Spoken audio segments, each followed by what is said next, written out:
एक स्वाद के लिए लंबी लंबी लाइनें, ये नज़ारा यहाँ अक्सर दिख जाता है। पर सच कहूँ, मैं भी इस भीड़ पर यकीन नहीं कर रहा था।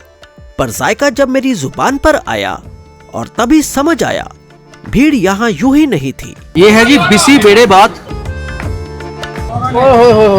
क्या ही स्वाद है यार। आज मैं बेंगलोर के उन्हीं स्ट्रीट फूड्स के पीछे चलूंगा जो शोर नहीं करते, स्वाद से काम लेते हैं। अगर आप तैयार हो तो चलिए बेंगलोर को थोड़ा सा चख लेते हैं।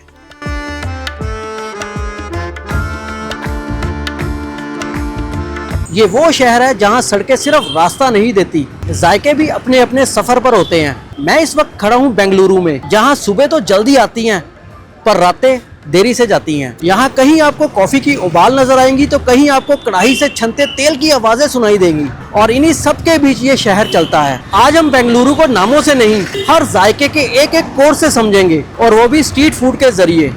देखना चाहोगे तो फिर चलिए मेरे साथ।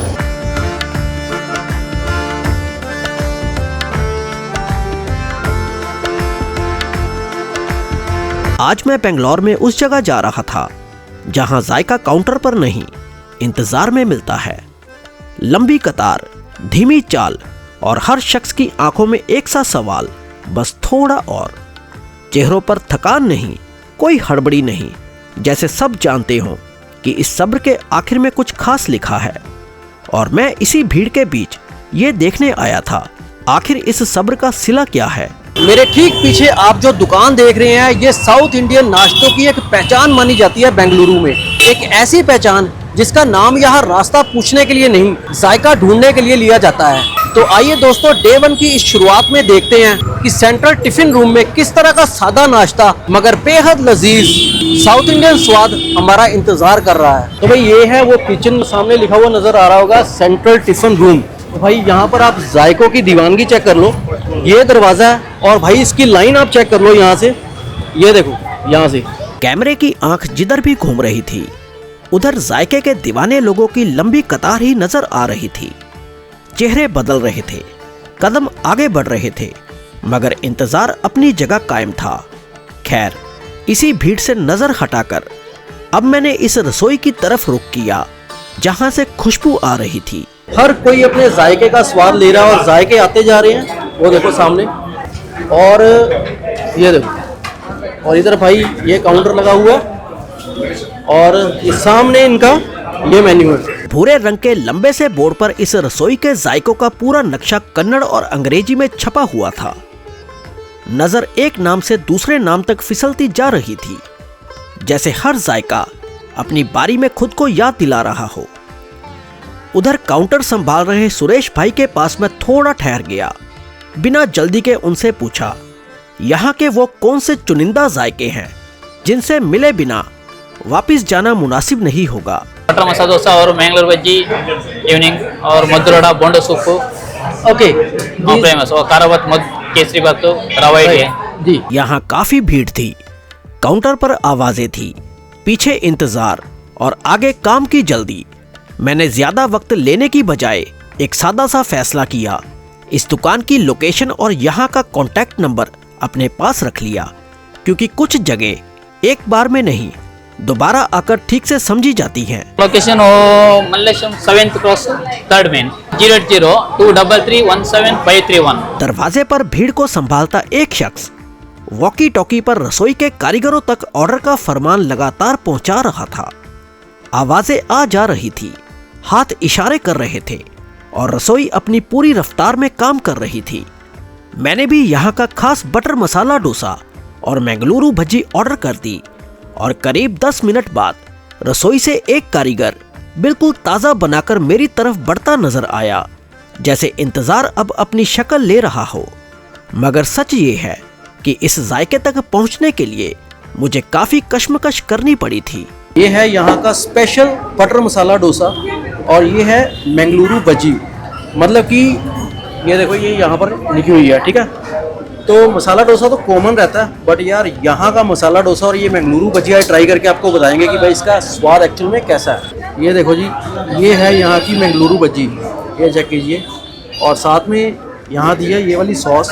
मैदे को आटे के साथ गूंथकर बनाई गई इस भज्जी में अदरक और काली मिर्च का जायका मैं साफ महसूस कर पा रहा था। 50 रुपए की इस प्लेट में मैंगलुरु भज्जी स्वाद में भी और आकार में भी पूरा उतर रही थी। और अब बारी थी उस जायके से रूबरू होने की जिसका नाम यहाँ लोग इंतजार के साथ लेते हैं, यहाँ का बटर मसाला डोसा। और आप चेक करो कि बटर इसमें कितना जबरदस्त बटर से इसको क्रिस्पी कर रखा है। आइए। अगर सच कहूँ, अपनी जिंदगी में इतना स्वाद और इतना कुरकुरा डोसा मैंने पहली बार खाया था। पहला ही निवाला जुबान से उतरते ही सब कुछ साफ कर गया। मक्खन की नरमी, मसाले का संतुलन और वो कुरकुरापन जो टूटते वक्त खामोशी नहीं एक एहसास छोड़ता है।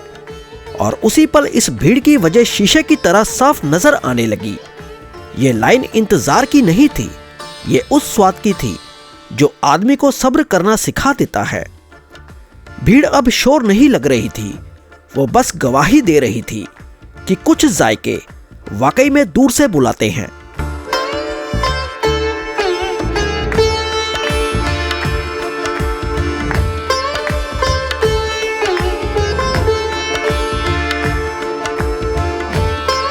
रसोई की इस भीड़ को पीछे छोड़ते हुए जब मैं बाहर आया तो अचानक नजर एक अजीब से फ्रूट पर ठहर गई। आकार कुछ जाना पहचाना नहीं, रंग थोड़ा सा अनजाना, एक ऐसा फ्रूट जो मेरी आंखों ने पहली बार देखा था। ये फ्रूट धूप में चमक रहा था और जाहिर है कहानी यहीं से शुरू होनी थी। अब सवाल फ्रूट से नहीं, उसके नाम से शुरू हुआ। ये फ्रूट क्या है? इसका नाम क्या है? फ्रूट पनीर पनीर। पनीर पनीर रोज एप्पल और क्या बोलते हैं? रोज एप्पल पनीर रोज रोज एप्पल। हिंदी और अंग्रेजी से ज्यादा इस शहर में कन्नड़ भाषा का जोर चलता है, तो दोस्तों इशारों और मुस्कान से काम चला लेना। इसका टेस्ट कैसा होता है? What test? स्वीट मीठा मीठा। मीठा।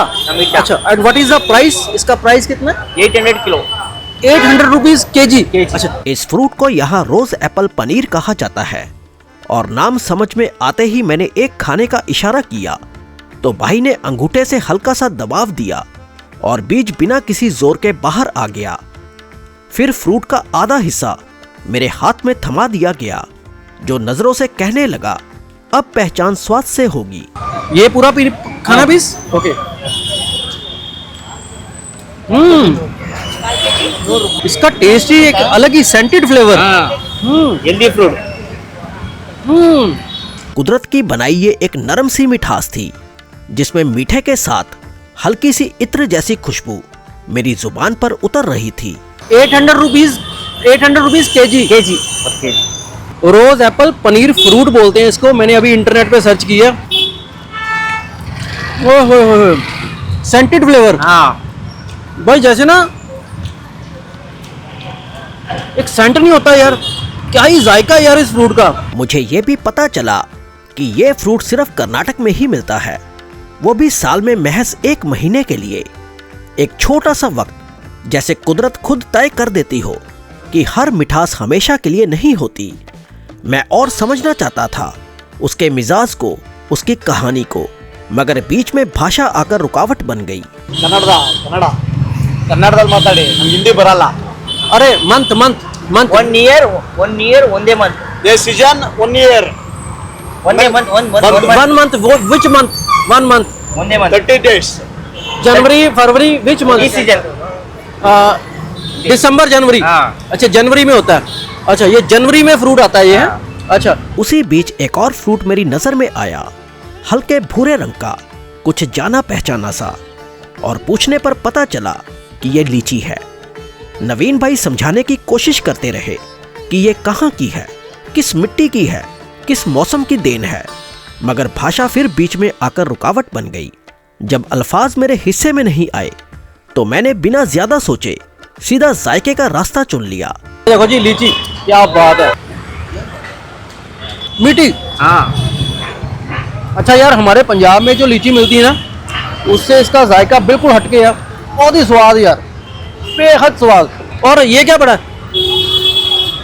एक शीशे की तरह साफ डिब्बे के उस पार एक और फ्रूट खामोशी से इशारा करने लगा। कि मुझे भी परख लो।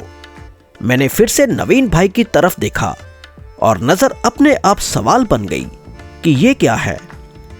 तब धीरे धीरे समझ में आया कि ये अंजीर है और मैंने इसे भी चखने की ख्वाहिश जाहिर की।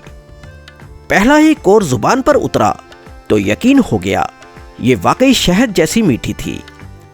बेंगलोर के ताजे ताजे फ्रूट्स का जायका चखकर अब मन भर आया और दिल फिर से चल पड़ने को तैयार हो गया, क्योंकि जब स्वाद इतनी आसानी से मिल रहे हो तो आदमी एक और जायके की तलाश में अपने कदम अपने आप आगे बढ़ा लेता है। अब मैं बस सिर्फ 6-7 मिनट पैदल चलकर अपने दूसरे जायके के ठिकाने तक आ गया हूँ। इस जगह का नाम है वीना स्टोर्स। यहाँ की स्टीम इडली और फ्राई वड़े काफी मशहूर है और भाई लोग बहुत ही प्यार करते हैं, कह लो कि दीवाने हैं बेंगलुरु के लोग यहाँ की स्टीम इडली और यहाँ के वड़े के लिए। तो चलिए दोस्तों, इन्हें अब चक्कर देखते हैं कि सच में स्वाद कैसा है। बेंगलोर में मेरे अगले जायके की मंजिल जिस दुकान पर आकर ठहरी उसका नाम था वीना स्टोर्स, और यहाँ आते ही माहौल ने भीड़ की मौजूदगी खुद जता दी। और इसी भीड़ ने बिना कुछ कहे ये बात साफ कर दी कि यहाँ का स्वाद भीड़ से अपनी पहचान खुद लिखता है।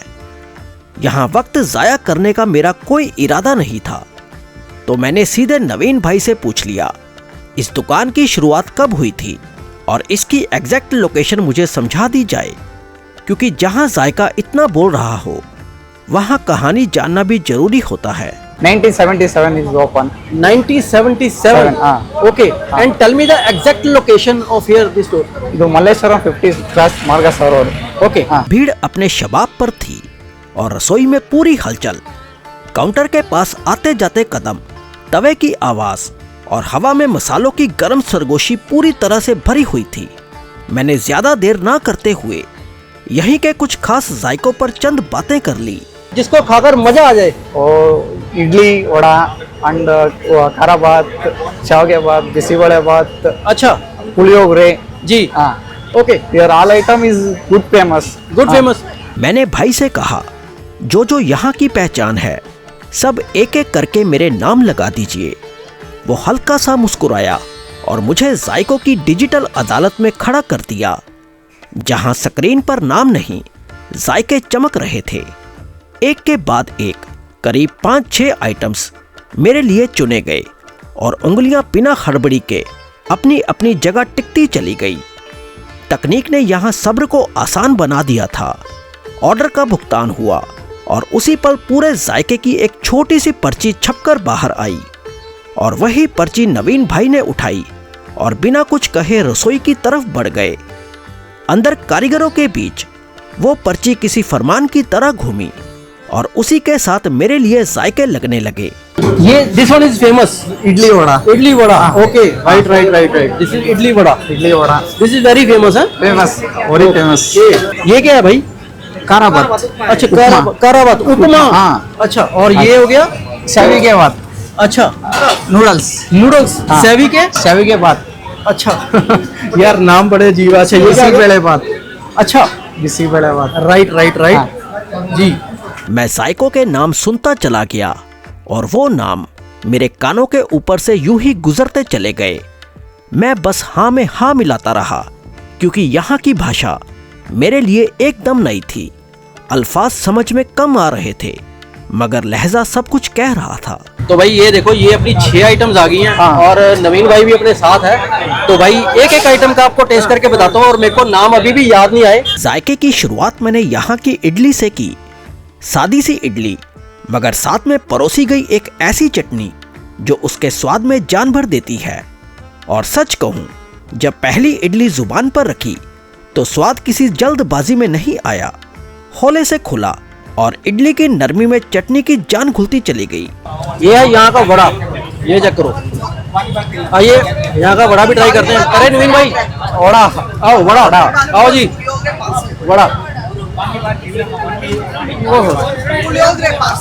नवीन भाई क्या ही स्वाद है यार, मस्त। इसके बाद बारी आई यहाँ के घी पोंगल की।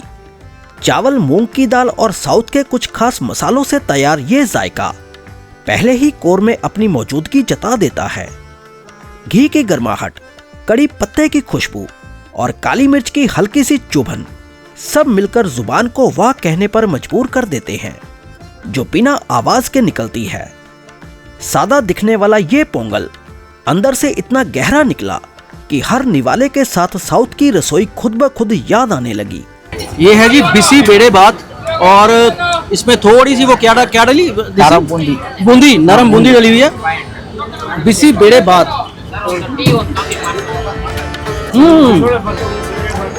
Very famous. खाने में काफी स्पाइसी है बट वेरी फेमस। और इसका जो स्वाद है ना भाई,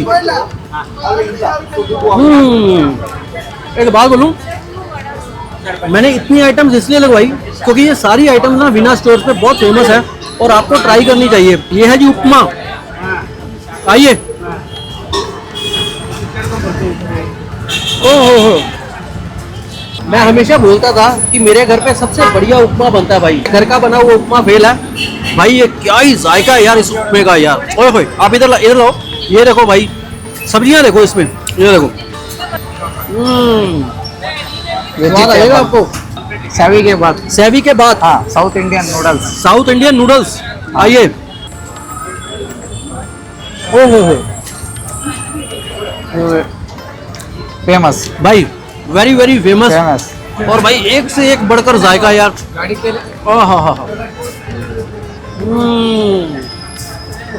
और आखिर में बारी आई इस हलवे की, जिसे यहाँ सबक पक्षा कहा जाता है। इसका स्वाद अल्फाज में कैद करना मुमकिन नहीं था, और पहला कोर लेते ही ये समझ आ गया कि कुछ मिठासे बयान नहीं होती, बस महसूस की जाती है। वीना स्टोर्स पर सारे जायके आजमाने के बाद मैंने नवीन भाई का दिल से धन्यवाद किया और फिर एक नई तलाश के साथ अगले स्वाद की तरफ अपने कदम आगे बढ़ा दिए।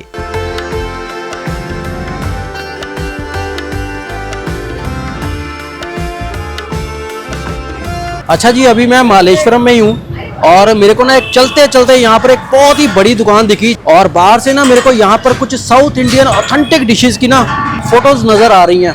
और इस रेस्टोरेंट का नाम है विजय लक्ष्मी।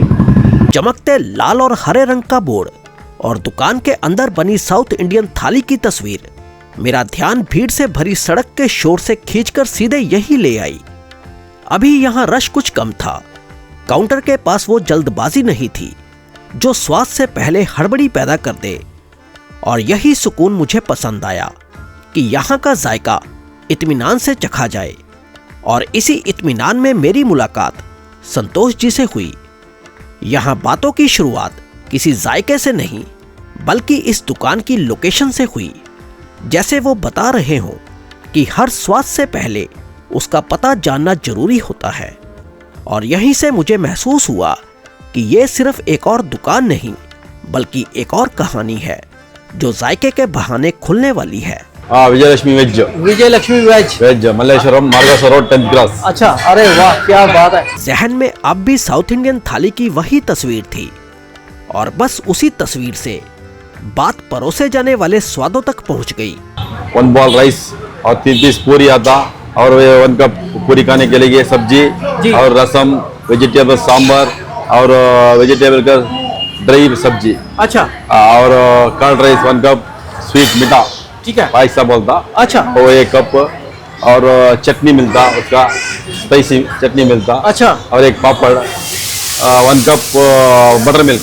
अच्छा, बटर मिल्क उतना भी मिलता। तो मतलब ये कंप्लीट ऑथेंटिक, मतलब कि ये साउथ इंडियन थाली है। साउथ इंडियन थाली बेंगलुरु की सबसे फेमस। हाँ, फेमस। अच्छा। यहाँ के स्वादों की एक झलक देखने की इच्छा जाहिर की तो सबसे पहले मेरे सामने टमाटर का सूप आया, गरम सादा और हल्की सी खटास लिए हुए, और उसके साथ साउथ इंडियन अंदाज की मूंग की दाल, ना ज्यादा गाढ़ी ना ज्यादा हल्की। पनीर बटर मसाला और रोटी करी के लिए। रोटी कड़ी के लिए। अच्छा। वो इडली का साउथ इंडियन सांबर। सांबर। हाँ। अच्छा। ये खाने के लिए आलू सब्जी, आलू कुरमा बोलता। अच्छा। ये वाला साउथ इंडियन खाने के लिए सांबर। अच्छा। सांबर बोलते उसको, वेजिटेबल का। जी जी जी जी। और सब्जी का नाम क्या बोलता? तो नाम हिंदी में क्या बता, कन्नड़ा में गुम्बल का ही बोलता। अच्छा। अच्छा, ये बताओ। ये बीटरूट है ना, लाल कलर का ना, बीटरूट सब्जी। अच्छा। उसका रसम। रसम बीटरूट का है। हाँ, बीटरूट का रसम। बीटरूट का रसम हो गया जी। ये वाला सब्जी अच्छा ये नहीं मीठा मीठा पायसा अच्छा, गेहूं का गेहूं का पायसा। अच्छा, बोला कैबेज का सब्जी पल्ल्या। पलिया हाँ पल्ल्या? पल्ल्या बोलता हूँ। पलिया हाँ अच्छा जी। हाँ थाली की तैयारी अब शुरू हो चुकी थी। केले के पत्ते पर सबसे पहले छोटी छोटी कटोरियां सजाई गई, जैसे थाली होले होले पूरी हो रही हो। सबसे पहले एक कटोरी में दही उतरा और उसी के साथ थाली का हिस्सा बना कर्ड राइस। फिर आई चुकंदर की रसम, हल्की और रंग में गहरी, और पीछे पीछे सांबर ने अपनी मौजूदगी दर्ज कराई। फिर मीठे में पैसा आया, यानी मीठा दलिया, और उसके बाद आलू का नरम सा कुरमा। फिर एक बड़ी कटोरी में उबले हुए चावल डालकर थाली के बीचों बीच सजा दिए गए। अब अचार भी अपनी जगह पा चुका था। एक चपाती भी थाली में आ गई थी और साथ में पापड़ और नारियल की चटनी। सिर्फ 85 रुपए की यह पूरी थाली अब मेरे सामने थी और मैं आखिरकार चखने के लिए तैयार था।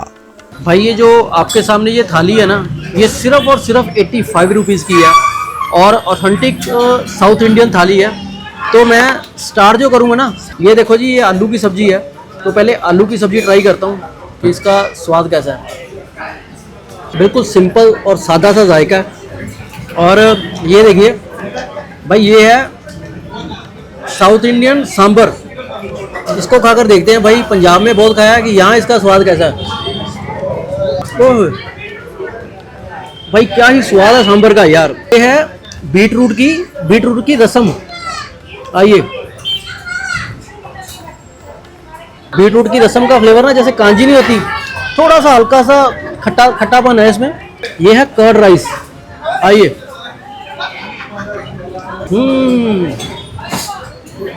बेहद लजीज। भाई ये है इनकी कोकोनट की चटनी। आइए, इसको बोलते हैं भाई पलिया। ओह, मेरा इश्क जायका है यार। इस थाली में परोसा गया एक एक जायका बेहद लजीज था। पेट भर गया था और जुबान खामोशी से मान चुकी थी कि मजा आ गया। संतोष भाई को अलविदा कहकर मैं बाजार की तरफ आगे बढ़ा ही था कि तभी एक लोकल जायका आकर मुझसे टकरा गया। मेरा पेट पूरा था मगर नीयत नहीं, और यही वो लम्हा था जब मेरी बातों का पिटारा एक बार फिर से अपने आप खुल गया। ये क्या चीज़ है? क्या चीज़ है? ये मसाला। मसाला? हाँ, अच्छा, मूंगफली के दाने हैं ये? मूंगफली अरे मसाला। वाह वाह वाह वाह। अच्छा, कैसे बनाते हो इसको? कैसे बनाते हो इसको? क्या ये? हाँ, ये गेजी 150 10 रुपए का बन जाता है? और 20 का। 20 रुपए का? 20 रुपए का बना दो एक। हाँ, दरअसल ये उबले हुए मूंगफली के दाने थे, सादे नहीं, सलीके से तैयार किए हुए। उन पर एक खास सिंदूरी रंग का मसाला डाला जा रहा था, साथ में बारीक कटा प्याज, हरी मिर्च, ताजा धनिया और नींबू की हल्की सी खटास। हर चीज अपने वक्त पर मिल रही थी, जैसे जायका हड़बड़ी नहीं, संतुलन मांगता हो। मैंने भी ज्यादा सोचा नहीं, पेट भरा होने के बावजूद एक प्लेट जायका चखने के लिए ले लिया, क्योंकि कुछ लोकल स्वाद पूछकर नहीं आते, वो सीधे नियत से टकराते हैं। अरे वाह, ये मसाला। मसाला? अच्छा, ये कांदा। अरे वाह, ये नींबू। नींबू? जायके को दोनों हाथों से ऊपर नीचे हल्के से उछालते हुए प्याज और नींबू की खटास को मूंगफली के हर दाने पर सलीके से फैला दिया गया। फिर वह पूरा जायका मेरे सामने बढ़ा दिया गया, बिना किसी जल्दी के, जैसे कहा जा रहा हो कि अब बात सिर्फ चखने की है। और मैं उस एक कोर के लिए खुद को तैयार पा रहा था, जो शायद इस सफर का अगला मोड़ बनने वाला था। तो ये बेसिकली जी बॉयल की मूंगफली है। मूंगफली भी बॉयल करके खाते हैं। आइए, बॉयल की मूंगफली। मूंगफली का वही टेस्ट है, तो इसमें मसाला डाला ना भाई, सारी वाइब उसकी है। भाई खड़े खड़े रश पड़ गया यहाँ पे, देखो। अब मैं वापस चलने ही लगा था कि अचानक नजर बेहद खूबसूरत फूलों पर ठहर गई, जिनके रंग नजर को रोक रहे थे और उनकी खुशबू हवा में पूरी तरह फैली हुई थी। ऐसी कि चलते कदम अपने आप रुक जाएं। मैं थोड़ी देर ठहरा और फिर इन्हीं फूलों के बारे में पूछ बैठा, क्योंकि कुछ चीजें रास्ते में यूं ही नहीं मिलती, वो ध्यान मांगती हैं। और साथ में एक सवाल, कौन सा फ्लावर है ये? सौंदर्य सौंदर्य। अच्छा, ऐश्वर्य इनो ऐश्वर्य ऐश्वर्या। हाँ। अच्छा, और गुलाब? गुलाब हाय हाय हाय, क्या रॉयल बात है, रॉयल गुलाब। और ये बेली बेली बेली। हाँ अच्छा, कौन सा है ये? कौन सा है मैरीगोल्ड ये? कौन सा है? पर्पल।